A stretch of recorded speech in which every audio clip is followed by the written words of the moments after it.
reading, or just in case you're new for the first time, welcome to a reading from where? From the Science of Mind magazine, the Daily Guides. As it says in the intro, this month's readings are written by Reverend Dr. Jesse Jennings, my senior minister. Most of these are pretty straightforward. Today's is entitled Non-Resistance. Non-resistance. We've all heard the expression, what you resist persists. Well, it's kind of that. Francis Lord is the person he quotes from to begin with. Disagreeable things tend to disappear when they're not believed in. Disagreeable things tend to disappear when they're not believed in. Francis Lord was a student of Emma Curtis Hopkins, who was actually a New Thought leader towards the latter part of the 19th century and the beginning of the 20th century. She actually, among others, gave some instruction to Ernest Holmes, who was the founder of Science of Mind, or religious science, if you prefer.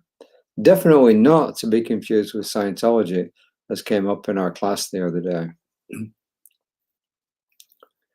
So what she's saying is that when you take your focus away from something and you just assume it's not going to affect you, by and large, it tends not to affect you. Anyway, this is what Ernest Holmes says in This Thing Called You. You have discovered the spiritual universe. Many others have discovered the same world, but all must make the discovery for themselves. You're going to have a lot of joy sailing around this world of yours. Don't fight the opinions of others or waste your time arguing over these things. Follow the inward gleam of your consciousness and you will arrive. Whatever you identify yourself with, you will become like.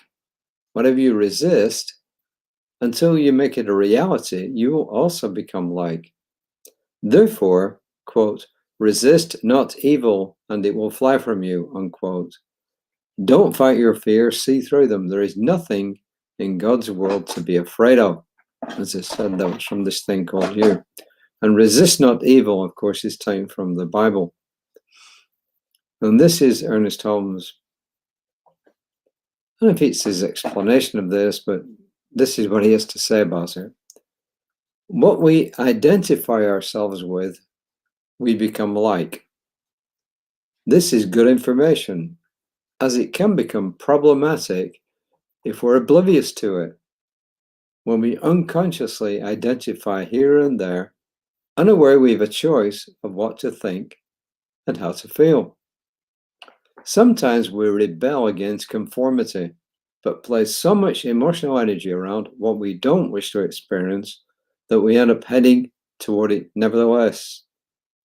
Other people's opinions are not universally wrong, of course, nor are they ours, even if we agree with them, because each of us has a unique set of experiences together with our unique interpretations.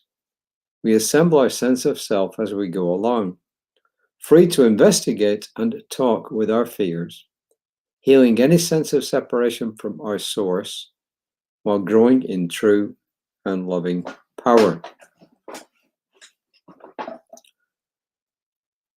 So what we focus on tends to start materializing in our world. I've mentioned before, Barbara and I have got these friends who,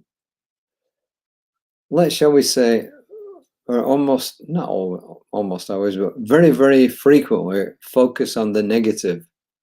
What could go wrong? And guess what happens? Things invariably go wrong.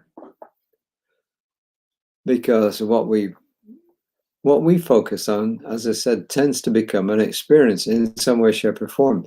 What Reverend Jesse is also talking about here when he says, it's good information, as it can become problematic if we're oblivious to it when we unconsciously identify here and there, unaware we have a choice to think and how to feel. The thing is that our brains are working all the time. Our minds are always active. But a lot of stuff is going on below the surface.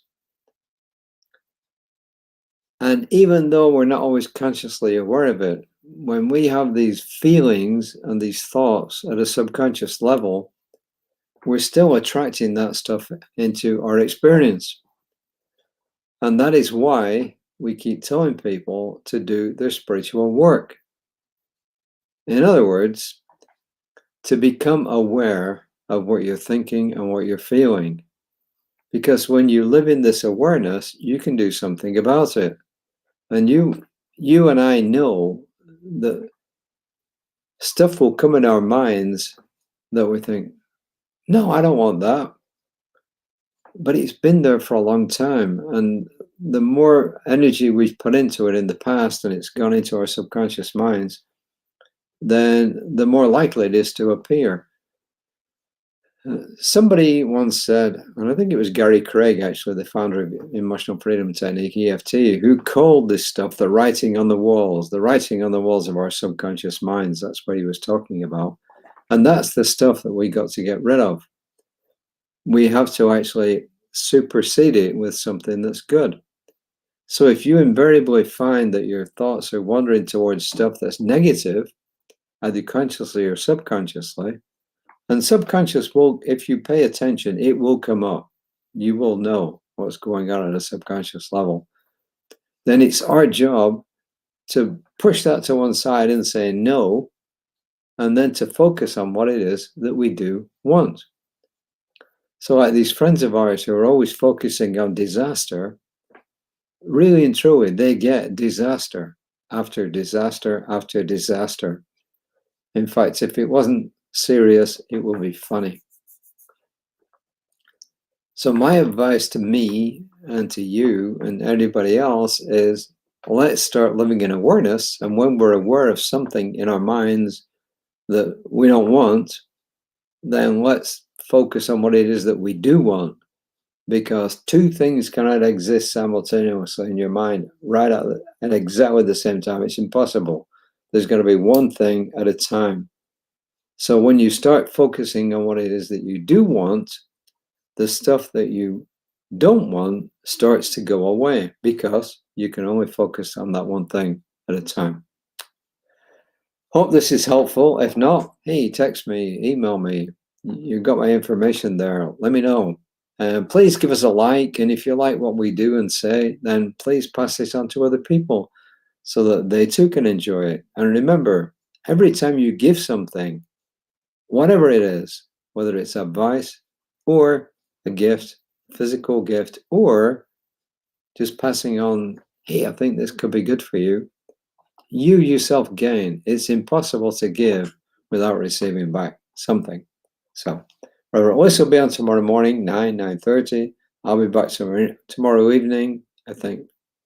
Well, 5 o'clock? No, I can't be. It'll either be 4 or it will be about 7 because I've got an event at 5 o'clock that I have to attend. So please take care of yourselves. Remember the oxygen mask on the plane, right? Oxygen mask come down. What do they tell you to do? Put yours on first so that you can breathe and help somebody else. Because if you don't have the oxygen mask on and you can't breathe, you can't help anybody else. So you have to build that strong foundation. You do have to take care of yourself first before you can take care of others. Otherwise, you will lose and they will lose. We don't want that. We want you to gain and them to gain. So until next time, namaste.